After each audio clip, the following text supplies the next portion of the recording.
I recently met with a West Hartford homeowner who was thinking about putting almost $30,000 into their home just to prepare it for the market. They were thinking about major kitchen updates, major bathroom updates, some significant flooring. The problem, a lot of these things wouldn't necessarily move the needle on their home. So we, of course, sat down, dialed in, talked about what made sense, what didn't, but it got me thinking how important it was to kind of share some general guidelines to follow with the great followers of this channel so that when it comes time for you to get ready, or even as you're living in the home, maybe you're a couple years out, this will give you a chance to start to think about what you might want to do now for personal enjoyment versus what you should do to sell. So we're going to talk about how to get your home ready in 30 days, a 30-day game plan to give you some things to think about and prepare to really maximize your your sales price without over improving. So I wrote down a few things. We're going to take this week by week, and I'm going to dive into a few of the hit or misses for you to think about as we're getting into this. So week one, what I wrote down is decluttering. First step, if for any of us that have lived in a home for any amount of time, especially if you have kids, animals, etc., you just accumulate more than you realize. So decluttering is a great thing to focus on week one if you're looking for a 30-day plan, right? Clear your countertops, clear your bathroom counters, your end tables, take down the personal photos, have some nice artwork here and there, but we don't want it to feel cluttered. It's a great time to just start throwing away that stuff you're not going to bring to your move home and really to your new home, and really start that fresh, starting fresh process now on that first week. After you've decluttered, you've gotten rid of the old items you're not gonna use or take with you to the new home, and you've got things simplified a little bit. Now we can get into the property itself. The main things we want to focus on are little touch-ups: walls, floors, landscaping, okay, and the decluttering, which we've already talked about. That is where you get the best net return on investment. If you do major renovations like kitchens, bathrooms, that's great for personal enjoyment. If you're going to stay in the property for a while, yes, you add a little equity and then you get to enjoy it. But the problem is you don't add dollar for dollar equity when you redo a kitchen or bath.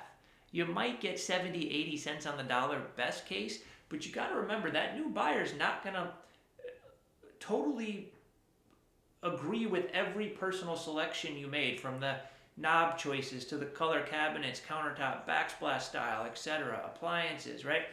I mean, they're going to like it if you do a nice general trendy update, but it's not going to be the same as if they did it themselves. So you just very rarely get a dollar for dollar return if you start doing major updates.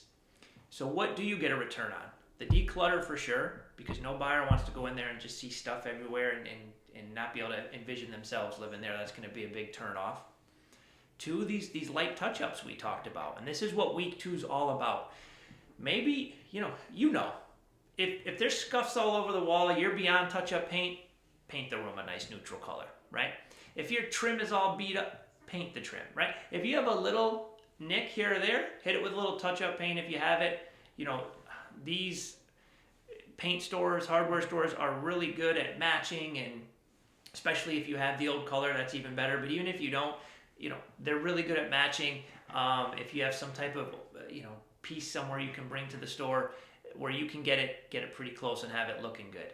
So little scuffs and things, touch-up paint's fine. If it's really bad, paint the room. That's going to really go a long way. One of your biggest bang for your buck things you can do is just have nice clean walls. Dented holes, fix them up, make them look nice and clean. Same thing with the floors. This one you got to be careful. If it's an old carpet and it's dirty, if there's hardwood under it, maybe you just rip it up and you show the hardwood. If there's not hardwood, the carpet's beat up, put a nice neutral carpet down. Don't do anything extravagant. Don't go guessing. Don't go laying hardwood if it's not there, because again, you don't know what the buyer is going to want. They might want carpet, they may want vinyl plank, they might want hardwood or something different, but Definitely clean up what you have in a minimalist approach. If it's a stained carpet. If it's a hardwood floor and they're really bad, this one can be a little trickier, especially if you're living in the property, right? If you're living in the property, it's very hard to refinish floors. So that being said, you want to clean them. If you have stains here or there or damage, that's okay. Use some nice area rugs to break it up so it's not as glaring. And the good thing about hardwood floors are most buyers know that they can refinish them before they start moving stuff in at a pretty minimal cost to really bring them back to life and make them shine before they start moving in. So I wouldn't go refinishing all the hardwood floors unless you don't live there, in which case that actually would be a good idea if your floors are really, really beat up. Because, again, that's a lower cost item that you can use to add value. But if you live in the property, I wouldn't go there. Use some nice area rugs. Make sure they're clean. There's not anything sticky on them or what have you. But if you have some pet stains or some scratches, we can live with that on the hardwood floors. Really bad damaged tile, you might want to consider replacing that. If there's a nick here or there, again, we don't want to go replacing flooring that is just a little bit old but still in good shape. If it's severely damaged, that's a different story. And a lot of this goes to the market in West Hartford right now. The inventory is so low, what a seller has to do to stand out is much less now than say 6-7 years ago. You can really stand out with just making sure everything is clean and in shape, not severely damaged. So if you have questions on this, I know the flooring can be tricky. Some people want me to take a look. If you want to give me a call or text or shoot me a picture or something just because you're curious, not even because you're thinking about selling, but just because you're thinking about it down the road and you want to know if this is something you should really worry about or not. Again, we have people text, email, call all the time from these videos. Don't be shy. I'm happy to share some insight and help if I can. So, flooring is week 2. Walls and flooring is week 2. So really make sure those are touched up and clean. Week 3, I wrote down landscaping.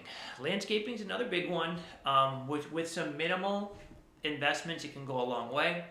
This is the buyer's first impression. So you want your grass cut when it's time for photos and showings. You want your flower beds clean without weeds and ideally a little bit of mulch so it looks good. You want your walkways cleared of weeds. You want your hedges trimmed and neat. Any weeds that are in the driveway, again, you want to make sure those are cleaned up. So when a buyer pulls up, they have that good first impression. If you have, really bad,